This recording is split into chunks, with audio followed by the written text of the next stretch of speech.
आपको सवाल बताया फर्स्ट, सेकंड, थर्ड, यानी पहला, दूसरा, तीसरा, चौथा आपका कंप्लीट हो चुका है। और इस 3.1 3.3 के 1 में आपका 6 सवाल है, जो पाँचवा अब मैं बताने जा रहा हूँ।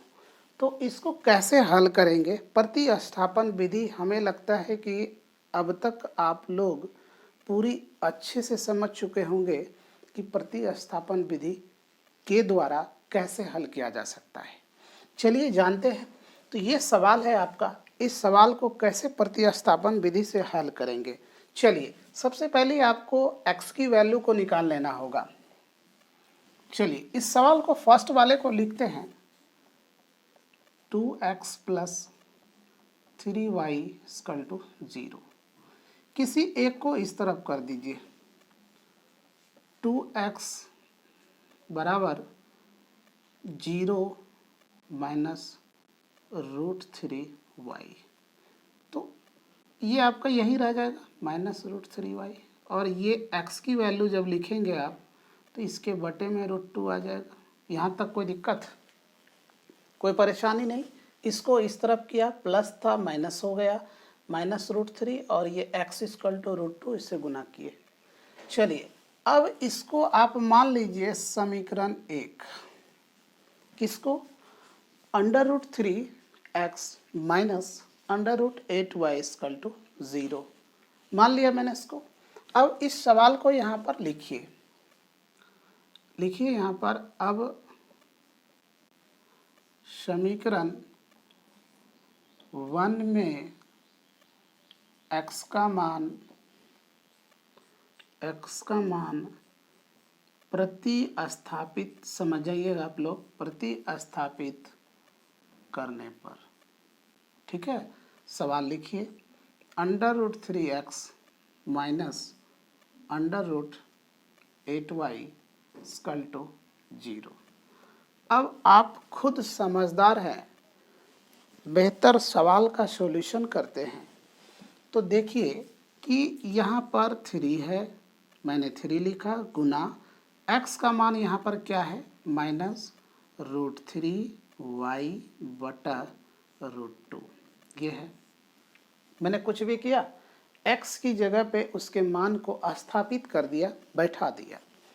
अब माइनस माइनस √8 √8y = 0। यहाँ तक तो ठीक है, ठीक है। अब आपको एक सूत्र जानना होगा, √2 गुना √2 बराबर 2 होगा, √3 गुना √3 बराबर 3 होगा। यानी कहने का मीन्स, जब दो ऐसी संख्या जो दोनों पे रूट चढ़ा हो और दोनों संख्या समान हो, तो उसकी वैल्यू क्या होता है, लास्ट में रूट हट जाता है और एक वैल्यू लिखा जाता है। तो यहाँ पर हम लोग देखिए क्या करेंगे कि √3 गुना √3 क्या हो जाएगा, 3 हो जाएगा, 3 लिख दिया। तो -3y बटे √2 -√8y नहीं कुछ तो बटा 1 बराबर 0। यहाँ तक तो आप लोग समझ रहे हैं ना। चलिए अब इसको यहाँ जानते हैं हम लोग। अब यहाँ पर जानते हैं, तो इस दोनों का लघुत्तम निकालिए, तो क्या होगा, √2 होगा। लघुत्तम निकालेंगे, इससे भागा इसमें दीजिए, एक बार 1 गुना इतना, तो -3y, माइनस का चिन्ह यहाँ पर है, माइनस दीजिए। और यहाँ पर देखिए क्या है, इससे भागा इसमें दीजिए, तो √2 बार, √2 गुना इतना। तो जब दोनों एक जात का है तो अंडर रूट क्या हो जाएगा, 8 दूना 16y बराबर 0। यहाँ तक तो दिक्कत नहीं होगी, ठीक है। अब आप ही बताइए कि -3y और √16 है, तो 16 का वर्गमूल क्या होता है। इसको हम लोग लिख सकते हैं √4 गुना 4 लिख सकते हैं कि नहीं।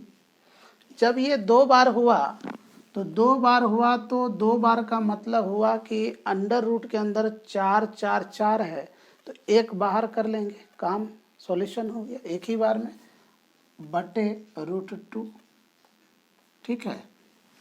तो ये लिखने के बाद आप देखिए -3y माइनस इसका क्या हो जाएगा 4y और बट्टे क्या हो जाएगा √2 और यहाँ पर बराबर में क्या है 0, यहाँ भी बराबर में 0, नहीं कुछ तो बटा 1 है ना। अब इसको आप क्या करेंगे, इसको इधर से क्रॉस मल्टीप्लिकेशन कोना कोनी गुना का सहारा लेंगे हम लोग। तो ये 4 में 3 जुटेगा कि घटेगा, ये देखिए आप 4 में 3 आपका समान चिन्ह है तो ये जुट जाएगा और चिन्ह जो है उसको बड़े अंक का चिन्ह लिख लेंगे हम लोग। क्या हो जाएगा 7y बटे √2 बराबर 0/1। कोना कोनी गुना की जिसको इधर से करेंगे तो -7y = 0 गुना √2। किसी भी संख्या को 0 से जब मल्टीप्लाई करते हैं तो उसकी वैल्यू 0 हो जाता है। तो आप इसकी वैल्यू 0 आ गया और y = जब हम देंगे 0/-7 तो इसकी भी वैल्यू क्या हो जाएगा 0। तो y की वैल्यू क्या हो गया 0। अब एक बार कैलकुलेशन को थोड़ा फास्ट तरीके से चेक कर लेते हैं, कहीं मिस्टेक तो नहीं हुआ। सवाल को लिख लिए, ये ठीक है, इस तरफ गया माइनस बचा, माइनस माइनस इतना ठीक है, माइनस ठीक है, माइनस ठीक है, माइनस ठीक है, चलिए ठीक है, यहाँ तो ठीक है, माइनस ठीक है, ये भी ठीक है, चलिए ठीक है, ठीक ही है। अब y की वैल्यू आपका 0 आ गया, आप लिख लिए होंगे। अब तक सवाल देखिए, अब तक सवाल लिख लिए होंगे। अब क्या करेंगे हम लोग, इसमें जो है x की वैल्यू इसको a मान लीजिए, a मान लेंगे। यहाँ पर बनाते हैं, देखिए आपका यहाँ पर बनाते हैं। अब समीकरण a में y का मान प्रतिस्थापित करने पर, ठीक है, तो x बराबर आपका क्या है -√3y/√2। आप ही बताओ कि y की वैल्यू क्या है 0, तो -√3 गुना 0 बटा √2। किसी भी संख्या को 0 से मल्टीप्लाई करेंगे, गुना करेंगे तो उसका वैल्यू 0 हो जाता है। 0 नीचे √2 है, जब इससे भाग देंगे तो क्या हो जाएगा, ये भी हो जाएगा 0। तो हम लोग लिख सकते हैं, अतः x = 0, y = 0। किसी भी प्रकार की आपको दिक्कत समझने में आया क्या? नहीं आएगा। आप घर पे बार बार अगेन प्रैक्टिस कीजिए, आपको सवाल अच्छे से समझ में आएगा, बनाने में इजी होगा। और मैं बार बार यही कहूँगा कि आप मैथ के किसी भी प्रॉब्लम्स को, किसी भी सवाल को आप रटे नहीं, क्योंकि रटने से आपकी प्रॉब्लम बढ़ेगी। पता चलेगा, यहाँ सवाल में आप देखे होंगे कि आपका सवाल था, यही सवाल आप देखेंगे √2 की जगह √5 अगर दे दिया तो फिर आपको दिक्कत आ जाएगी। और आपसे मैं यही कहूँगा कि आप लोग जितने भी स्टूडेंट सर्किल है, आप इस लिंक को शेयर करें, इस चैनल को ज़रूर सब्सक्राइब करें, क्योंकि आपको मैं ऐसे टॉपिक देते रहूँगा ताकि आपको किसी भी सब्जेक्ट को पढ़ने में तकलीफ़ नहीं होगी। तो चैनल को सब्सक्राइब भी कीजिए और लोगों को शेयर भी कीजिए, ताकि आपको ज़्यादा से ज़्यादा स्टूडेंट को लाभ मिल सके।